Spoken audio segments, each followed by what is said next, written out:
Sakiet man, lūdzu, kāpēc jums viss ir tik garšīgi?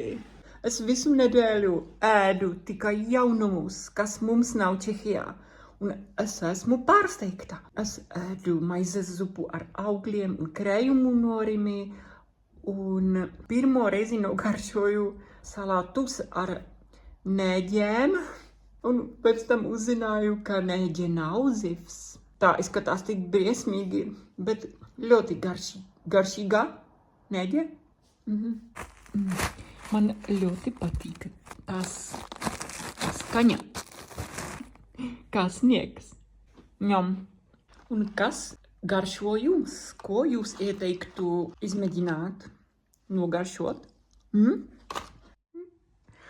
Es jau sen zinu, ka jūs, latvieši, esat tiešām lieli gurmāni.